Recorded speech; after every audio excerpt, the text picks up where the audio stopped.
Alright guys, welcome back to Built Prado. Today we're doing a video of a 2-year ownership of my car and what I've done with it and where I've been with it, because I think a lot of you don't actually realise the dark past this car's had and all the adventures I've done with it. And the first 4 months of owning this car was like hell. So we're going to run you through it, and I'll give you a general idea just in case you're wanting to buy one of these or in the market for one. I've had this car for 2.5 years, so I feel like I know it pretty well. And I can just tell you everything that I've run into with all the problems and how we fixed them. So yeah, stick around and we'll run you through the journey. Alright guys, this is it. This is the day I first laid my eyes on the Prado. And this was a long time ago. This was 4th of November 2018 on a Sunday afternoon. And as you can see in all its glory with its red paint job, I was in love straight away. And that was the downfall from the start. So I'll just show you some photos of the interior. It's got rear seats. Interior looks a bit dodgy. It's got a missing foot pedal rest there. That switch is hanging out.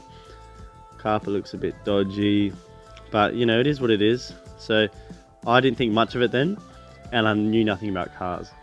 Now here's a photo of the engine. I mean, doesn't it just look immaculate? Looks brand new. Yet did I know that this engine was going to be the end of me. So as you can see, I was just taking photos of all the engine plates because I was just trying to be responsible and make sure I had all that information, but that's irrelevant. Oh, there's a number plate, and as you can see, there she is, with the dodgy looking rim thing going on down there. But this was the Prado that I was going to have still to this day. And as you can see, the red paint job looks lovely. And the grey colour on the side there, it's got the side steps. And you take the headrest off because you can't see out the back otherwise. But this car was an 8-seater, it was a big car. And so we're at the petrol station here, and we pretty much bought the car at this point and just putting a full tank of fuel in it. And as you can see in this photo, the roof looks a bit dirty. Most of that's actually cigarette smoke. So straight away from the start, I'm just going to say never buy a car that a smoker's owned, because the smell never comes out unless you use like a million cleaning products. Now this photo here, that's the GVC head unit that it came with, which is pretty nice, but the Bluetooth doesn't work, so that's great. And as you can see, it's a bit manky and grotty in there, and this is broken as well, but that's very common for 90 series Prados. And then I've just got one more photo here that shows these are the little petrol gauges here. So the grey one for me is the 75 litre petrol tank. And then the yellow one up here is the gas tank, which is, I think it's 100 litres, but because it's gas, 20% of that is air, so it's actually 80 litres. And then this red one at the bottom is just the switch that changed between them. So the next day, it's a Monday now. I bought the car at night, as you can see in the photos, and parked it next to the big 100 series, and it was almost the same height as it, but that's because we found out that night that it actually had a 2-inch lift, which the guy hadn't even told us when he was selling it to us. And like I said before, like me and my dad didn't know much about cars, so we sort of had no idea what's going on.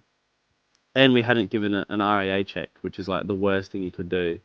And as you can see here, that's actually a Lovells spring there, and that's, yeah, it's a 2-inch lift. So it's been 2 weeks since I've owned the car, and I've already started to paint the rims. Now, in this photo here, I'm just showing you, these are some tyres, Newton, whatever brand that is. Now, these are the most cheap Chinese road tyres you can ever buy. No offense to the guy that I bought the car, but they're terrible. And as you can see, you know, some people might like that look at the rim colour that's there, but it just wasn't for me. So straight away, we're getting playing cards on there. We're not doing it properly, we're just doing it like this. Plastic bag behind it, and we're painting it like crazy. And I did a few coats there, as you can see, and you know, it turned out alright, not too bad, not too bad. And here we go, look at this. Flat tyre. Straight away, had the car for 2 weeks, flat tyre. So found that out Sunday morning, which was great. But this is what it looked like. It looked pretty nice, I thought, and at this stage, side steps were already off, painted black rims, you know, I thought the mods were cool. These were very cheap mods. Like removing side steps is free, painting the rims is like maybe $20 in paint cans, so nothing at all really. So 4 weeks later, around about a month, we're already getting the snorkel on, damaging those perfect panels, as you can see in this photo. I got a mate who's a mechanic who had way more idea of what's going on than I did. So as you can see, it's pretty intense, drilling through all these panels here. And then there's the snorkel. Now that's the cane toad snorkel, still had it for over 2 years now. It's actually got a 2-year factory warranty, so I'm past the warranty, but it's still going. So yeah, that's been a good snorkel. But yeah, so already a month in and we've done a few handful of mods, pretty cheap. Like that snorkel was $70, so nothing too crazy. June 18th, 2019 was a bad day for me. Driving home from work from Mount Barker, if you live in Adelaide, and head gasket on the engine pretty much went, and the motor's pretty much just blown up itself. At this stage, still had no idea about cars, no idea how engines worked, and here's a photo of it on the highway, and it's cooked. It's absolutely done. So I just got a few photos here. Now I'm really stingy, so I didn't want to pay heaps of money for a tow truck, so we got our car towed by the mechanic with a snatch strap to this point here in the photo, and then my dad's gonna snatch strap me from here to home. Now, because the car wasn't on, it didn't have quick reaction brakes, so it was pretty dangerous. And from the start, I said to Dad, I'm probably gonna ram in the back of you, but luckily we didn't. And then here's just, I know the photo quality is not very good, but the actual strap we had before broke. So in this photo, we were changing it over, and that's the one there. So life lesson learnt for sure. If your motor starts overheating and you're doing 110 kilometers an hour, just stop straight away. Don't keep driving and let it cook out. So when my engine blew up, another part of the reason was because the coolant hose came off. And in this photo here, this was about 2 months later. It had a new motor in it at this point. Had to buy a new one. That cost like $5,000 because the motor itself was like 2.2, and then the labor was like the equivalent. So just ridiculously expensive. And in this photo, drove into work, car's been all fine, and then the coolant hose literally just pops off, and then it literally puts this absolute, like, you know, coolant everywhere down the whole street, and there's a photo of it popped off there. So when the engine blew up, it actually did the bottom one, but in this one, it did the top. Now, the guy said he serviced the car and it was fine, but far out, this was so frustrating. At this point, I wanted to get rid of the Prado and just not have it anymore, because it broken down like 4 or 5 times in like 2 months, so I was pretty angry with it. 29th of July, I got BFG Muddies in my car, as you can see in this photo here. I thought they were sick. They were still 32s, they weren't 33s, but I thought I could drive anywhere. They're really capable, but yet did that mindset screw me over, because on August 10th, 2019, I got so bogged that I sat in it for 40 minutes, tried to get pulled over by the owner of the farm who had the Toyota FJ. And I posted this and it got on 4Drive 24/7.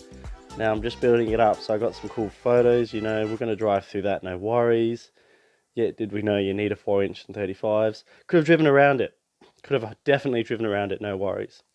But, oh yeah, we'll drive through it easy, no worries. So, as you can see, this thing is freaking deep and it's long. And we didn't even make it to the entry. And that's my dad, by the way, in the photo. But we cut through a few photos later. We're in the hole now, and it's bad. It's really bad. We had to climb out the windows. It's getting in the car. These photos have been everywhere. There's me trying to be all cool, but really it's depressing. And here's some really scary photos. So here's the interior, absolutely caked with mud. And if we go through, this is a classic. Look how close the mud is to all the stuff in the car. This is before I had drawers or anything. And this is a pretty good photo. People don't like this one because it's traumatizing, but that's the footwell there. So as you can see, mud's just getting everything. Back seat, rear door. And then this was a video of us getting pulled out. I'm just gonna, my dad was filming, so it's pretty bad. But as you can see, we just got out there, and it wasn't even really that deep. We just absolutely like bottomed out on the chassis because we don't have the lift. My dad was laughing, but man, the amount of mud that was coming out the car was absolutely horrendous. That's a little snippet there. So we're pretty happy and positive because we had to be, because that was just so depressing. But thanks to the guy who pulled me out, you know who you are. But look at that, that's the beast. The petrol motor as well, 4-cylinder, that pulled me out. So yeah, that's a lesson learned. Check your bog holes. Well, there's my tool belt covered in mud. Look at this. This is just disgusting. The mud, trying to get that out of the seat, it was a battle, but we actually got it all out, and to this day you almost couldn't notice that it went through a mud hole, which is insane. And the speakers all full of mud, like everything's full of mud. There's the drivers, so you can just see there, and all the mud splashed around because it all got on top of there as well. You can just sort of imagine, because this is an old car, less wires, less technology, actually coped with it all right. So we've come home from the bog hole, ended the camp early, and straight away into ripping out the interior. So you know, here's mud everywhere, just getting the seats off. Look at this, look at this. Like, I was just trying to get photos of all the nuts and bolts so I remembered where they went. Yeah, there's a photo there. So as you can see, it's coming out now. I had the heater in there, getting all the moisture out, carpets there, absolutely caked. And we're just trying to get it all out as much as we can. There's my dad there. So this time, like, pretty much everything's out, as you can see there. And there you go, look at that. So we were trying to get every inch of this mud out. And to this day, there's still mud in there. And it all started just before that photo there.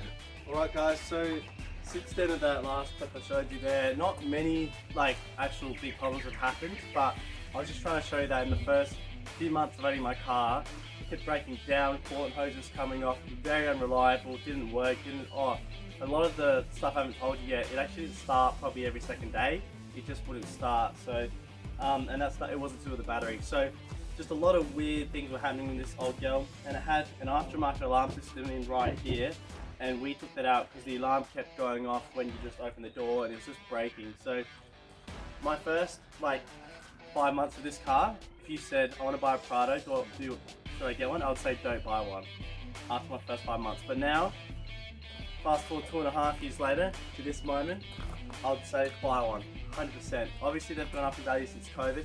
Mine was $5.5 grand. Granted it didn't work, but it was $5.5 grand with 240,000 Ks, automatic, petrol, gas. So I think that's pretty good. If you try to do that in today, they're going to have 400,000 Ks, and they won't be as nice as this one in terms of how many kilometers it's done. So, but yeah, so as you can see now, it looks different, it drives different, bigger tyres, bigger lift.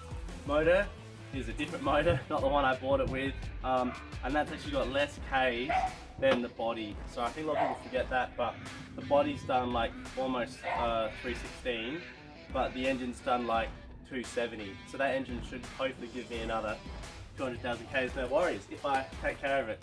But yes, I just thought I'd let you know how I started my life with this car, and that you can literally spend $50 and you can literally be doing like, you can almost get a snorkel for that money. Like, if you do things yourself, it's cheap. I'm just trying to make that a point. You don't have to spend $5 grand. So, but yeah, I hope I can get that through to you. Alright guys, it's been a bit of a weird video, but thanks for watching. I just wanted to let you know the ownership of this car and what I've done with it. So, hit the bell, hit the subscribe button. Thanks for 500 subscribers. Thanks for 6,000 views on the rig rundown of this car. Let's get to 10. I'll see you guys in the next video.